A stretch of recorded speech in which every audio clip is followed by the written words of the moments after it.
Localizado no Ribeirão da Ilha, encontra-se um lugar que encanta a todos, o restaurante Ostradamus. Um espaço que chama a atenção pela riqueza de detalhes e a culinária local. Se você ainda não conhece, vale a pena apreciar um bom vinho, da belíssima e variada adega, escolher um prato e desfrutar de uma vista incrível. Aos que já conhecem, eu tenho certeza que voltarão sempre. Ostradamus.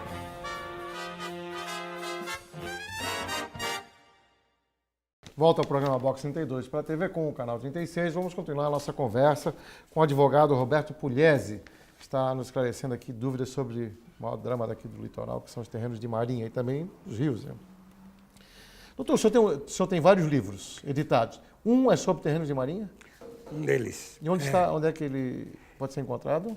Olha, como diria aquele refrão popular, nas boas casas do ramo. Não? Qual é o título? Os Terrenos de Marinha e Seus Acrescidos. Roberto Pugliese. É da editora Letras do Pensamento. Doutor, essa insegurança jurídica, ela afeta o quê, no filho?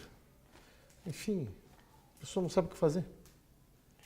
Sim. Se tiver uma empresa ali em cima. Não, se tem uma empresa, se tem um hospital, tenha o que tiver, entende? É igual. É medido. A União mede, chega à conclusão que está dentro da área da União, ela simplesmente registra como um imóvel próprio da União.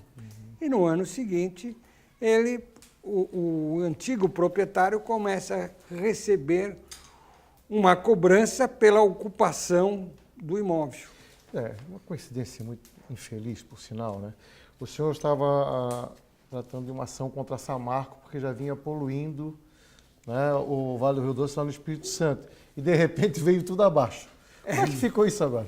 Não, na verdade é o seguinte, nós, lá no escritório, a gente, como lhe falei, a gente trabalha por toda a orla brasileira, sim, né? Sim. Aliás, é um trabalho agradável, porque eu vou em tudo quanto é praia, conheço um monte de pescador, e pescador, naturalmente, tem um papo agradável, tem sempre uma cachaçinha boa, enfim. E nós somos advogados da colônia de pescador da cidade de Anchieta. No Espírito Santo? No Espírito Santo, no sul do Espírito Santo. Ela fica a uns 100 quilômetros de Vitória.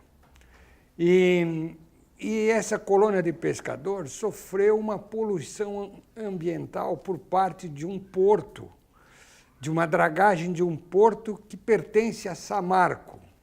E nós entramos com as demandas, são 300 pescadores lá, demandamos, e quando nós estávamos para celebrar um acordo de indenização, a Samarco iria indenizar os pescadores, estourou o problema muito mais grave lá em Minas Gerais, em Mariana. Com isso, a Samarco suspendeu qualquer iniciativa de acordo, dando prosseguimento à demanda, porque, entre outras razões, ela perdeu as concessões de exploração dos minérios, estão suspensas, enquanto ela não se acertar com a população de Mariana, com o governo de Minas Gerais. Tudo que tiver abaixo. Isso. Enquanto ela não se acertar ou estabelecer um prazo, algumas normas, ela não tem as concessões de volta. Se ela não tem as concessões de volta, segundo a banca que dá assistência a Samarco, a banca de advogados, eles não têm condição de se comprometer a indenizar os pobres pescadores da cidade de Anchieta. Voltando para a nossa terra, o senhor também assessora a Cooper Barco, na Lagoa da Conceição. Há uns 5 anos. Aquilo ali é uma confusão, né? Não, aquilo lá é um deleite. É muito interessante. É uma coisa organizada, mas daqui a pouco vem o ilegal, faz frete. Como é que... Ah, bom. Aí que tá, mas não, a confusão não é da Não, não é da Cooper Barco, funciona direitinho. Por sinal. Não, funciona direitinho. Ela é de utilidade pública. Sim, ela é o ônibus da costa. Ela é o ônibus, ela é o táxi. E fora isso também ela é um folclore, sabe? Sim. Porque quem se interessa um pouco, a história de Florianópolis está ali, contada oralmente pelos barqueiros, pela família dos barqueiros. Só que sempre tem um esperto, né? E o esperto põe um barco e começa a furar a concessão da Coperbarcos. E aí nós somos obrigados... Eles ainda cobram um preço para o local e outro para o turista? Olha, em primeiro lugar, quero dizer que eu não pago porque eu sou profissional deles, Então, né? você não Então sabe. eu, Não sabe. quando eu vou trabalhar em reunião, eu não pago. Quando eu vou com a família, eu pago normal, né? Quando eu vou num restaurante e tal. Agora, não é turista. Quem mora lá tem um diferencial, tem um desconto. Agora, quem não mora lá, turista ou não, brasileiro, estrangeiro, de Florianópolis ou de São Paulo, tem um outro preço. De certa forma ajuda a manter, porque é um transporte... Não, ajuda a manter não, ela vive disso. E tem ainda tem mar, aquelas... tem chuva, tem onda, tem... Não, e não é só isso. Trapiche. De acordo com a lei, com a Constituição, ainda tem aqueles que não pagam porque são estudantes, tem os outros que são velhos, enfim, tem aquelas deferências e eles não Como é que recebem. eles lidam com esses ilegais que vão aventurar lá no trabalho deles? Primeiro eles colocam na mão do escritório para resolver. Então a primeira coisa que eles fazem é ligar lá no escritório e nós denunciamos, né? A denúncia para determinadas atitudes é na Capitania dos Portos e para determinadas irregularidades é na Prefeitura. Porque não só o ilegal, ele não cumpre as regras de segurança, que são os salva-vidas. Exatamente. Exato. Forma de atracar. E muitas vezes, porque quem é do métier, antes de entrar num barco, já bateu o olho, já sabe que tem salva-vida, que o piloto é experiente. Mas quem não é, o desavisado, ele nunca olhou um barco, ele não sabe, ele fica com medo. Tá? E aí não tem segurança nenhuma. E, eventualmente, um acidente pode transformar numa tragédia, né? Que requer muito cuidado, porque são barcos que levam várias pessoas e acabam envolvendo a comunidade em algo E que ela às não tem vezes culpa. o barco desse irregular bate num barco que está totalmente equipado, está de acordo com as normas, não só da Coperbarcos, mas algum barco de recreio, que o sujeito está lá se divertindo, está pescando, esquiando e sofre um acidente. Sempre lembrando que no mar é a lei do mais fraco. Ou seja, se você vem nadando, o da canoa espera. Se você vem de canoa, o da baleeira espera. Tá, mas isso até certa dimensão, né? Sim, sim. Porque quando toma outra dimensão, é a lei do mais forte, né?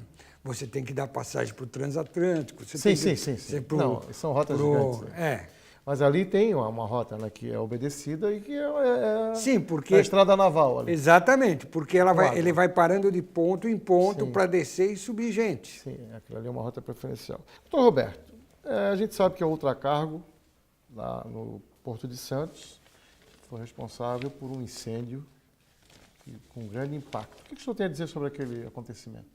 Bom, como eu já lhe falei, nós trabalhamos com colônias de pescadores e fomos chamados em virtude da poluição que se deu na região estuarina da Baixada Santista.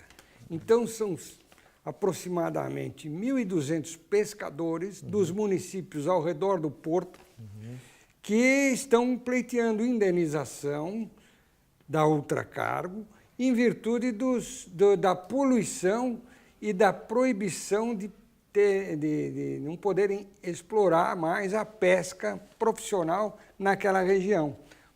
Como você deve lembrar, como todo mundo deve lembrar, foi o maior incêndio que teve no Brasil. Foi mais de uma semana com aqueles tanques explodindo, a ponto de acabar o material de estancar o incêndio. Né?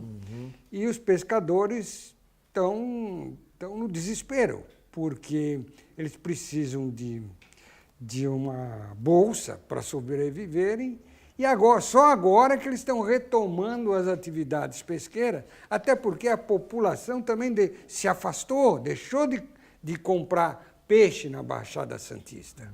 Olha o impacto, hein? Doutor, o empresário quer investir no seu novo negócio, ele contrata todas as empresas que são especializadas nos seus setores e de repente dá um negócio desse e ele é o vilão. Que orientação o senhor dá a esse empresário que quer investir e se proteger? Eu contrato a melhor empresa para fazer uma perfuração, daqui a pouco explode o poço. E quem é a culpa? Da empresa que fez, né? Sim, porque você foi atrás de uma empresa especializada.